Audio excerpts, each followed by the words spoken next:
Yes mga ka-boomers, ito po meron po tayo ditong interior detailing.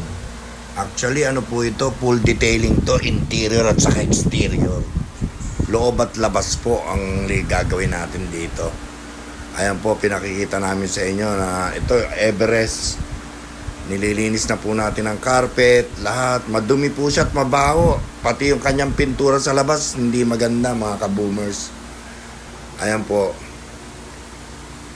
Nililinis po natin yung carpet. Ganon din po, shampooin para bumango dahil medyo may amoy na po yung loob nun sasakyan niya.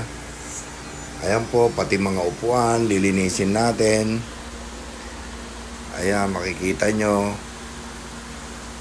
Siyempre, kailangan malinis na malinis yan para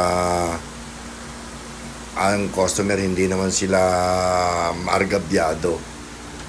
Para sulit, ika nga mga ka-boomers. Ayan na po, ang final touch po natin. Napakaganda niya na po. Malinis na malinis po. Ayan yung umpisa, makikita nyo. Maganda na po siya lahat. Pati upuan, naikabit na po namin lahat. Kaya sinortcut ko na lang po ito para hindi po mahaba yung video natin. Ayan po, makikita nyo. Malinis na po siya. Ayan, maganda. Ayan po, makita nyo. Kaya matutuwa po yung customer natin na to. Nako, maganda yung sasakyan niya. Loob at labas. Dahil kasi yung labas naman. Ito, tingnan nyo po itsura ng labas nung Everest. Makikita nyo, ang dumi niya talaga. Makita nyo, nakakapit na po yan. Talagang napabayaan na po yan sa sa paradahan nila, walang bubong po yun. Talagang inulan na at inaraw, doon na siya talaga. Kaya ganyan po ang itsura niyan.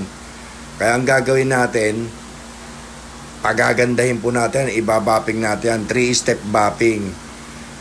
Ano ko na lang po sa inyo, isa-shortcut ko na lang po sa inyo, pero pakikita ko sa inyo kung gaano kaganda nang lumabas itong Everest na to. Pagtapos po nito, i-bushine, auto detailing lang po ang gumawa. Ayan, makikita nyo, ayan, inuumpisa na po natin, tinatanggal na po natin yung mga asphalt niya, yung asphalto po. Tinatanggal dahil pag binapping natin para hindi magasgas yung kanyang pintura, iniingatan natin yon.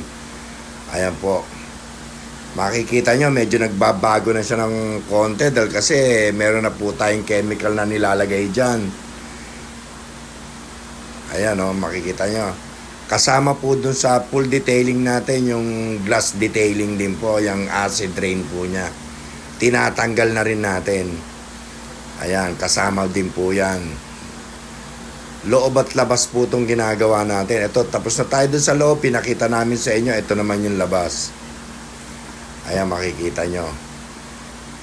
Ngayon, pakikita ko na po sa inyo. Hindi ko na po pakikita na binapping na namin. Ito na po yung final namin na natapos. Ayan po, sinortcut ko na po ito para mabilis tayo. Makikita nyo kung ano ang ganda niya. Ayan po. Ayan. Maganda na po siya. Kaya po, kita nyo, lahat. Paikot po yan. Ayun lang po mga ka-boomers, maraming salamat sa inyo. Sana magustuhan nyo po itong video yung pinakita ko sa inyo. At huwag po natin kalimutan mag-subscribe. Medyo meron po tayong bell dyan, i-hit lang po natin yon. Tapos po, huwag po natin kalimutang mag-like. Thank you very much. Salamat po sa inyong lahat. Mapagpalang gabi po sa inyong lahat mga ka-boomers. God bless you all. Ito po si Kaboom. Boom, boom! Salamat po.